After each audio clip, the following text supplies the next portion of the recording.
Amen, amen, amen. Huyu mtu ni nani? Mtu wa kuasi, mwana wa uharibifu. Sehemu ni ya 5. Baada ya kukua na sehemu ya kwanza mpaka sehemu ya 4 inayoendelea na ili fundisho la kuuliza huyu mtu ni nani, ambaye tunamepata mbali zake. Tumekuwa tukiendelea na ili fundisho katika mafundisho ambayo yamepita au katika sehemu ambazo zimepita, na bado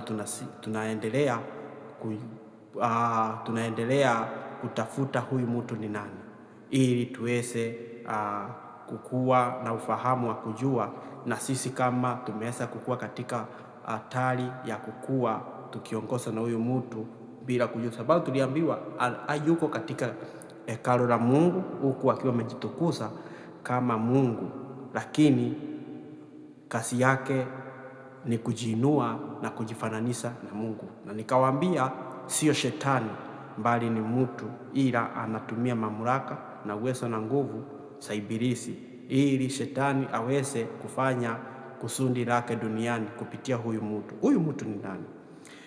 Katika somo lililopita tulikuwa na hii sehemu ya 4, tulikuwa na sehemu ya 4 katika kitabu cha Ufunuo 13, tukaanzia fungu la 1 mpaka fungu la 8, na tukakuwa tunapata kuna mnyama ambaye tuliweza kusoma mbali zake.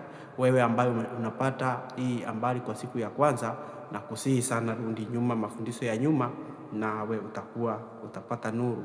Siku ya leo tunaendelea na Ufunuo 13 kuanzia fungu la 11 kuteremka mpaka mahali Mungu atakapotuwezesha kufika, ili tuweze kujua, tuendelee kupata huyu mtu ni nani, na pia ushirika alio nao na falme zingine au wanyama wengine ambao pia wataweza kumsaidia kufanikisha mpango wake. Kwa njia nyingine tuweze kujua utawala mwingine duniani ule utakapomwezesha kutimiza mpango wa ibilisi kwa wale ambao sio wateule ama si watu ambao wako katika ufalme wa Mungu, kwa sababu wao ndio tu watakao mtumikia huyu mnyama. Je, wewe utakuwa mmoja? Lazima ukuwe mtu aliye makini sana kwa kuelewa vile ambavyo Biblia inavyotufundisha. Nikianza mambo yote ambayo yako ulimwenguni, hakuna kitu chochote ambacho Mungu hajakifunua. Hakuna kitu chochote hajakifunua. Katika kitabu cha Amosi 3:7 Mungu anasema ya kwamba hatafanya jambo lolote duniani bila kuwafunulia watumishi wake manabii siri zake. Hakuna kitu kilichoko duniani ambacho Mungu hajaweza kukifunulia watu wake, watoto wake. Bwana asifiwe. Hakuna kitu chochote ambacho kinafanyika duniani ambacho kinamhusu mwanadamu yeyote Mungu hajaweza kukifunua. Ni vile hatutaki kuchunguza na kujua njia zile ambazo Mungu ametumia. Kwa hivyo tunaingia katika kitabu cha Ufunuo 13 fungu la 11 tukiteremka. Biblia inasema hivi: kisha nikamwona mnyama mwingine akipanda juu kutoka duniani. Alikuwa na pembe 2 kama mwana kondoo, lakini akanena kama joka. Hapa tunapata mnyama mwingine ambaye anatoka kwenye dunia. Kwa mara ya kwanza tulipata mnyama wa kwanza alitoka kwenye bahari. Tunapopata tafsiri ya bahari katika wajibu wa unabii, tunapo sasa fafanuliwa habari hii na neno la Mungu, linatuonyesha kwamba bahari inasimamia watu wote, yani inasimamia watu wote duniani, inasimamia lugha, jamaa na kabila, yani watu. Alafu katika hao watu kunatokea mfalme au ufalme ule ambao unaowaongoza hao watu, yani watu wale hawajaandikwa katika kitabu cha mwana kondoo. Sasa katika sehemu ya pili tunaanza kupata sasa kuna mnyama mwingine anatoka duniani. Tafsiri ya dunia nayo inatuonyesha kwamba hii sasa ni tofauti na bahari. Hii inakuwa ni sehemu fulani duniani, yani sehemu fulani duniani, lakini vile vile ikiwa na watu aina zote. ni ikiwa na watu wa aina zote. Bwana asifiwe. Kwa hivyo tunapata ya kwamba huyu mnyama katika fungu la 11, kisha nikamwona mnyama mwingine akipanda juu kutoka duniani. Mnyama mwingine ametokea, ufalme mwingine umetokea. Tafsiri ya mnyama ni ufalme. Ufalme mwingine umetokea duniani. Bwana asifiwe. Alikuwa na pembe mbili kama mwana kondoo. Anafananishwa na mwana kondoo aliye na pembe mbili. Tukasema pembe ni mfalme, sio ufalme, ni mfalme. Mnyama ni mfalme, pembe mnyama ni ufalme, pembe ni mfalme. You see, king and kingdom. Bwana asifiwe. Kwa hivyo naye mwana kondoo, tunajua sifa za mwana kondoo. Bwana ameweza kulinganisha mwana kondoo kwa sifa nzuri. Kwa hivyo huyu mnyama akakuwa kana kwamba yuko na sifa za mwana kondoo. Mnyama yani utawala ulio mpole, ulio tayari kuwasikiliza watu wake, ulio tayari kuongoza watu katika kweli na haki, ulio tayari kutetea watu, ulio tayari kusikiliza watu. Sikiliza, lakini akanena kama njoka. Kumbe huyu mnyama ambaye ni kondoo au ufalme huu mpole ambao ulikuwa umetokea, ulipokuwa unaendelea, ulipofika sehemu fulani, ukahasa kunena kama njoka. Yaani kunena kama njoka. Njoka tunaona alikuwa ameupa mnyama wa kwanza nguvu fulani za kufanya kazi zake na miujiza na nguvu na uwezo, ambao haya mambo yote ni ya kupinga sheria za Mungu na kumbuni sheria na kubadilisha pia vile vile majira ya Mungu. Bwana asifiwe. Katika kitabu cha Danieli 7 fungu la 25. Kwa hivyo huyu mnyama akanena kama nyoka, yani akakuwa na sifa za yule mnyama wa kwanza, yule ambaye alikuwa amepata jeraha la mauti, ila hakukufa. Alikusudiwa akufe, ila hakukufa. Kwa njia gani? Ni ufalme unapoondolewa kwenye mamlaka, huo ufalme unakufa. Bwana asifiwe. Lakini huyu ufalme, niliwaambia katika sehemu iliyopita, ulikuwa unasimamia mamlaka mawili, ukapokonywa mamlaka moja, lakini tena kulikuwa na vita. Ndio yule aliyekuwa anatawala katika ufalme wa kwanza aweze kuondolewa, kulitokea vita. Yule ambaye alikuwa amepewa hiyo nafasi ya kutawala, yani ambaye alikuwa amechukua hiyo title ya huyo mnyama, huo wakati aliweza kukamatwa, akafungwa gerezani. Mwingine akatoka katika huo ufalme, lakini akapewa condition, lazima angeachilia mamlaka moja, either ya kanisa au mamlaka ya nchi. Akaamua achukue ya kanisa, ya nchi ikaenda kwa watawala wa nchi. Lakini baadaye sasa tunaambiwa bado mateso ya watu wa Mungu wa Kristo ikakuwa inaendelea. Wakristo wakatoka katika sehemu hiyo, au wakatoka katika sehemu mbalimbali walipokuwa wanatezwa, walipokuwa wanatembea, wanafanyiwa mambo mabaya ya unyama, walipokuwa wanaonyeshwa, yani walipokuwa wanaumia kwa sababu ya imani. Yesu akasema watakapowaumiza katika huu mji, muende huu mji mwingine. Kwa hivyo hiyo ndio ilifanyika. Watu walipokuwa katika hali ya mateso, wakaanza kuenda sehemu nyingine. Ile sehemu walienda katika historia, kwa wale ambao wanajifundisha mambo ya Ukristo, katika historia inatuonyesha sehemu waliokimbilia inaitwa Amerika. Amerika ni sehemu ambayo watu walioenda Amerika, ni eneo ambalo halina watu ambao wanaweza wakasema we own America. No, ni sehemu ambayo imejengwa na watu kutoka aina zote duniani. Ndio sasa inaambiwa huo ufalme ambao ni mnyama Amerika ulianza ukiwa ufalme mzuri uliokuwa tayari kuwaongoza watu katika kweli, katika kweli na haki. Karne kadhaa zilizopita, Bwana asifiwe, karne kadhaa zilipopita, wakati wa kipindi cha giza cha kiroho, wakati Biblia haikuwa inakubalika mtu yeyote kukuwa na Biblia. Kwa hivyo tunaambiwa huyu Amerika ilipokuwa inaanza, ilikuwa ilikuwa zuri, uongozi ulikuwa mzuri. Wale ambao walichaguliwa ili waongoze watu wengine wakakuwa na waongoza kwa njia nzuri, lakini baadaye ikanena kama joka. Yaani sifa za yule mnyama ambaye alikuwa anateza, ule mnyama alikuwa anateza, yani zile sifa zilizokuwa na yule wakaanza kuchukua. Sasa ikakuwa Biblia inasema hivi, fungu la 12, akatumia mamlaka yote ya yule mnyama wa kwanza kwa niaba yake. Amerika sasa, nchi ya Amerika ikaanza kuchukua mamlaka ya mji unaitwa Vatican. Bwana asifiwe. Sasa nimeanza sasa kuyaweka mambo wasiwasi. Sasa Vatican ilikuwa ni mji kupitia Vatican, ambapo sasa huo mji sasa, ambapo ndio unaokaa yule kiongozi ambaye anaambiwa na amefunuliwa sana katika kitabu cha Ufunuo na katika kitabu cha Wathesalonike ya kwamba amekaa katika pale akiwa amejitukuza sana. Ni mji ulio tajiri. Kama kuna mji ambao ni tajiri duniani ni mji wa Vatican. Hakuna mtu hivi anaweza kaingia huo mji. Ni mji ambao hauingiwi na watu hivi bila sababu. Hata kama ni watawala walio duniani lazima waingie huko wakiwa na idhini. Tena sio tu kuingia hivi, lazima pia wakuwe wamepewa ruhusa. Bwana asifiwe. Kwa hivyo Vatican kuna wakati ilikuwa inasimamia serikali yote ya dunia pamoja na kanisa. Yule kiongozi anaongoza Vatican ni nani? Yule mkuu wa Vatican ni nani? Ni Papa. Bwana asifiwe. Ambapo mamlaka ya Papa ilikuwa inafaa kuongoza serikali na inaongoza kanisa. Bwana asifiwe.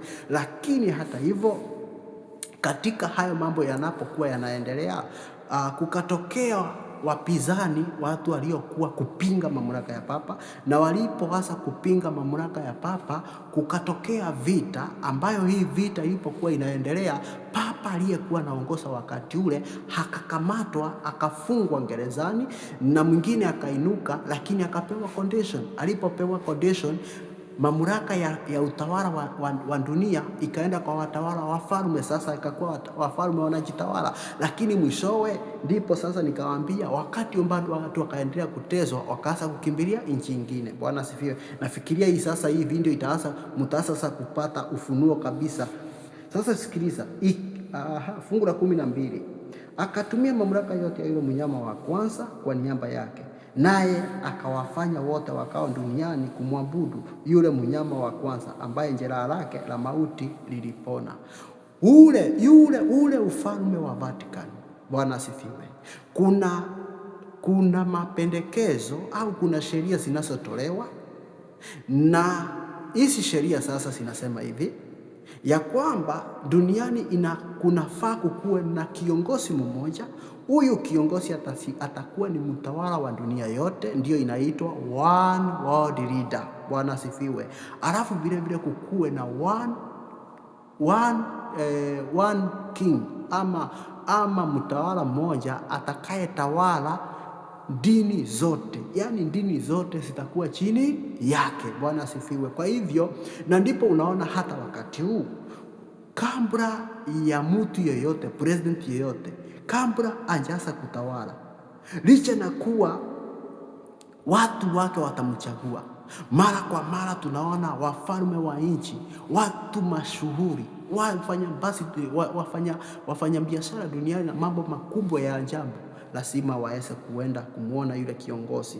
Watu wote, hata makanisa, yani hata ikuwe ni Buddhism, ikuwe ni Wahindi, ikuwe ni Waislamu, Wakristo, lazima waende kwa yule mtu. Sasa huo ndio ule unyama, ama ndiye mnyama sasa amefunuliwa katika kitabu cha Wathesalonike Wathesalonike wa pili sura ya 2 fungu la 3 na fungu la 4. Tena akakunja akafunuliwa tena katika kitabu cha Ufunuo kwa njia ya pekee sana. Ndio huyo sasa huyu aliweza kuachilia, lakini mwisho wa siku hatakuja kuchukua yale mamlaka na kuendelea. Bwana asifiwe. Ndio sasa tunaambiwa fungu kama vile ninasema, akatumia mamlaka yote ya yule mnyama wa kwanza kwa niaba yake, naye akawafanya wote wakao duniani kumwabudu yule mnyama wa kwanza, ambaye jeraha lake la mauti lilipona, mamlaka yake ikarejeshwa. Bwana asifiwe. Ndio maana jeraha la mauti likapona. Sikiliza, naye akafanya ishara kuu na za ajabu, hata kusababisha moto kushuka toka mbinguni kuja duniani, watu wakiona wasiwasi. Huyu mnyama sasa yani baada ya kuungwa mkono na uongozi ulioko Marekani, na ambapo Marekani nayo ni utawala wa juu sana duniani, baada ya kurejeshea nguvu mtawala aliyeko huko Vatican, sasa ule ufalme unaimarika tena, jeraha la mauti linapona. Baada ya hapo anakuwa na nguvu na uwezo wa ajabu. Anakuwa sasa chochote atakachokifanya, atakachosema kitafanyika, kwa sababu mamlaka yote ya dunia iko kwake, na utawala wote unaoongozwa, watu wote ambao wanaweza wanamfuata pasipo kujua, wanaingia katika 12 zake. Na hapo ndipo tunasikia katika kitabu cha Ufunuo sura ya 14 kuanzia fungu la 7 kuteremka, ndipo tutakuja pia utapata habari za huyu mnyama. Kuna huyu mnyama, unaambiwa wakati Bwana akiwa atakaporudi, huu nyama au ufalme utaanguka. Bwana asifiwe. Na kuanguka ni kuharibiwa kabisa, na sio tu mnyama, pamoja na wote ambao watakuwa wanaongozwa naye, ambao wamekataa wokovu na kufuata neno la Mungu, na Wakristo ambao wameokoka kwa midomo ila roho zao hasijabadilika. Kwa kuwa roho ikibadilika haitakubali mapokeo hata kidogo, itasimama na kitu kinaitwa neno la Mungu. Fungu la 13 tumeambiwa huyu mnyama hata atasababisha hata kutoa moto duniani, kitu ambacho yani miujiza ya juu sana, miujiza iliyo ya juu sana kuliko miujiza mingine yote ni kuona mtu akisababisha, akitoa moto kutoka juu mbinguni, kuona mtu anashusha moto juu mbinguni kuja hapa duniani. Yani miujiza ya juu sana. Kama atafanya hivyo, hata miujiza mingine atafanya. Usione mtu akipona alafu ukafikiria kwa sababu kuna mtu ambaye yani amepona, mwenye amemponya, si kusema anaweza kuwa ati hiyo ndio ishara ya kusema huyu mtu ambaye amefanya ishara huyo akapona, ya kwamba ni mtumishi wa Mungu. Pepo yuko na nguvu ya kuleta, shetani yuko na nguvu ya kuleta magonjwa na kuyaondoa. Sikilizeni, kwa ili aweze kuwasawishi watu wa Mungu. Sikiliza, siku za mwisho Biblia inasema hivi, soma kwa wakati wako. Biblia inaposema ya kwamba siku za mwisho hata wateule wa Mwenyezi Mungu wataweza kupotea. Na ndipo siku ya leo nataka nikwambie wewe unayenisikiliza, wacha kusawishika na miujiza. Unasikia tu wahubiri wakiamuka tu miujiza, ati miracle center, kila sehemu miracle center. Hizi miracle zote zichunguze.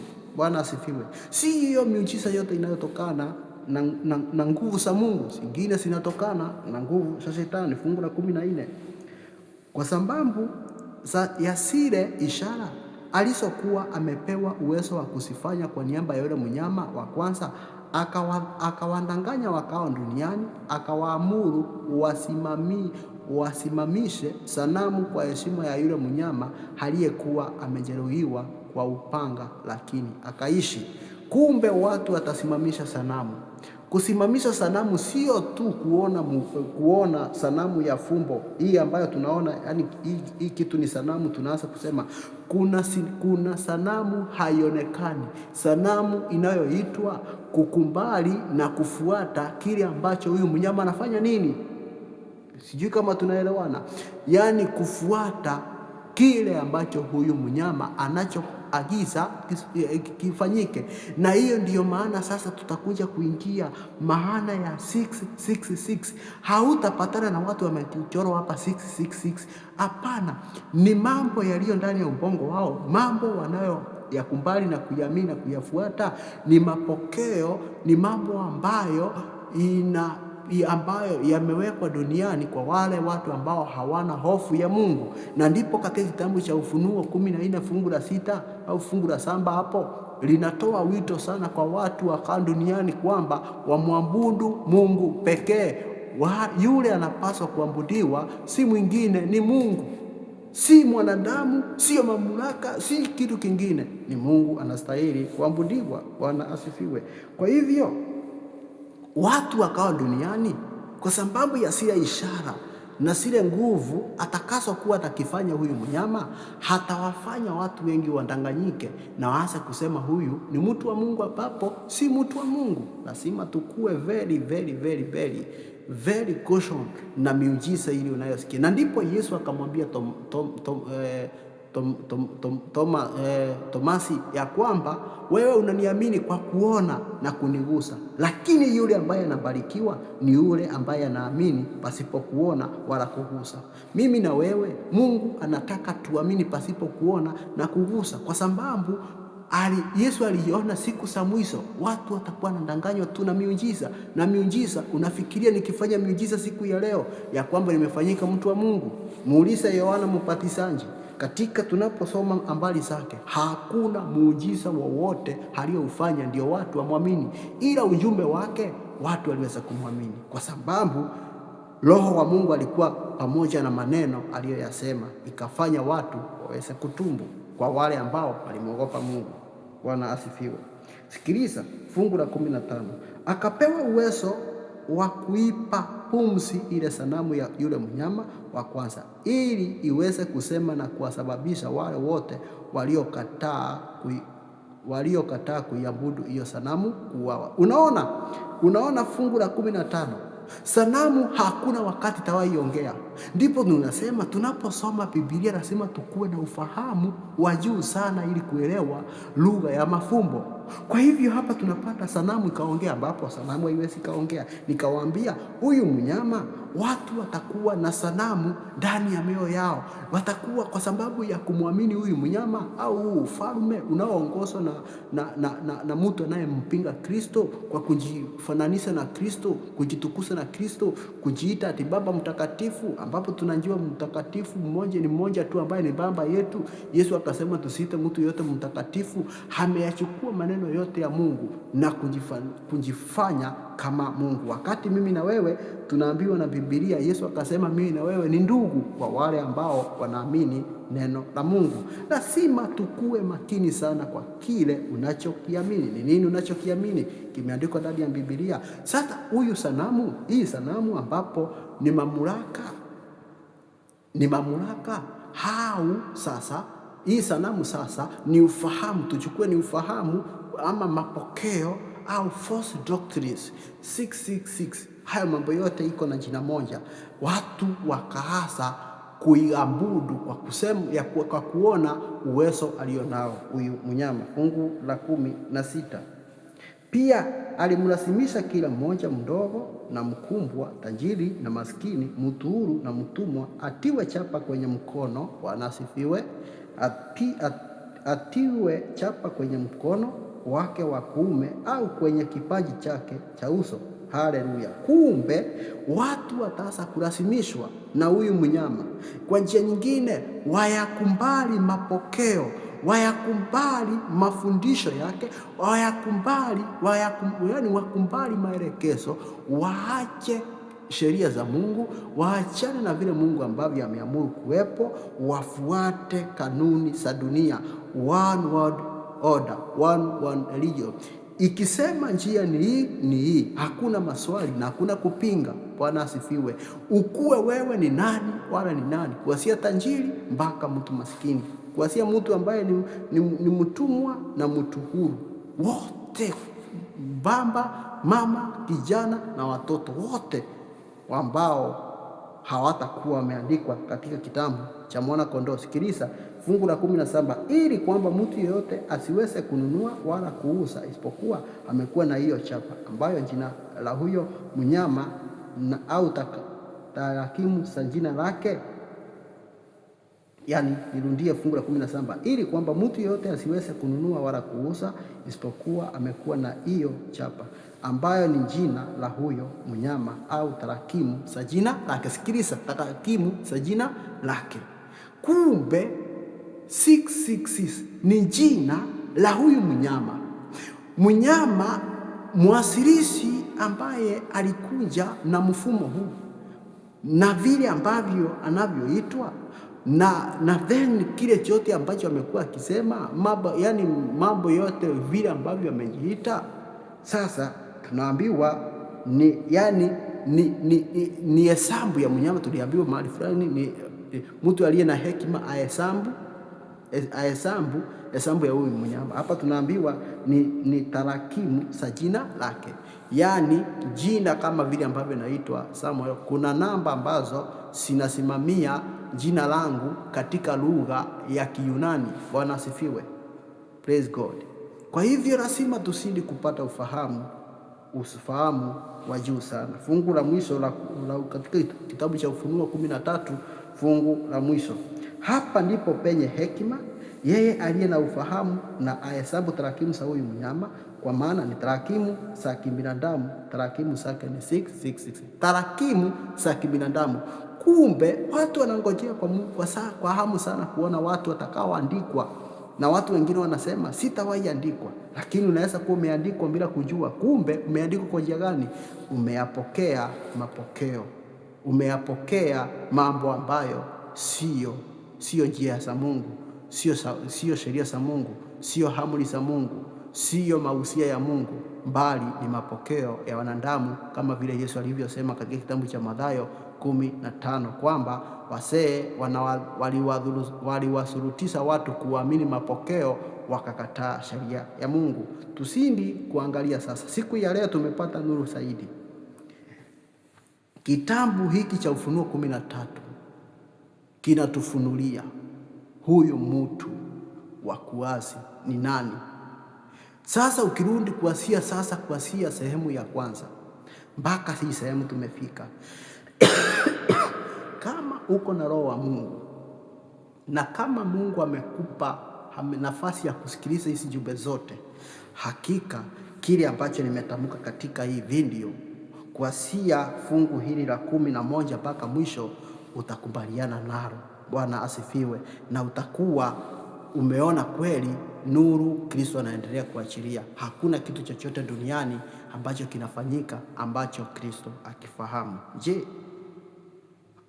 wewe unasemaje na unaamini nini? Ni mapokeo au ni kile ambacho kilipo? Ubatizo umebadilishwa. Njia ya ubatizo imebadilishwa. Siku ya ibada imebadilishwa. Bwana asifiwe. Bwana asifiwe. Mifumo mbalimbali imebadilishwa. Kuna mambo mengi yamebadilishwa. Kuombea watu waliokufa makanisani, ibada za misimu, kwenda kuwatazama watu waliokufa makaburini. Hizo zote ni ibada za sanamu. Ni mambo mengi ambayo tutasindi kuangalia kwa neema na uwezo wa Kristo. Mungu akubariki sana. Endelea kufuatilia, na Mungu anakupenda na atasindi kukufunulia utakapokumbali aweze kukufunulia. Mbarikiwe sana, na ukipata hii video tafadhali share, like, bonyeza like, ushare, ucomment, na kama uko na swali uliza, lakini ulize ukiwa na kusudi la kutaka kujua ukweli. Usiulize kana kwamba unapinga Roho wa Mungu anaposema nawe ili uweze kubadilisha maisha yako. Uliza kana kwamba ungependa kujua zaidi, naye Roho wa Mungu Mungu anapotazama ukitaka ukiwa na kutamani sana, anaendelea kukupa. Ila ukipinga Roho wa Mungu, ndipo sasa ujumbe wa kweli unafungiwa ndani ya moyo wako. Kumbali kufungua moyo wako. Yesu anasema, tazama nasimama mlangoni, yeyote akisikia sauti yangu na kunifungulia mlango wake, nitaingia, nitakula pamoja naye na atakula pamoja nami. Ujumbe wa roho ya unabii sio ujumbe ambao ni rahisi kuelewa, unahitaji neema ya Kristo. Mungu akubariki sana na kutende mema. Amen, amen, amen.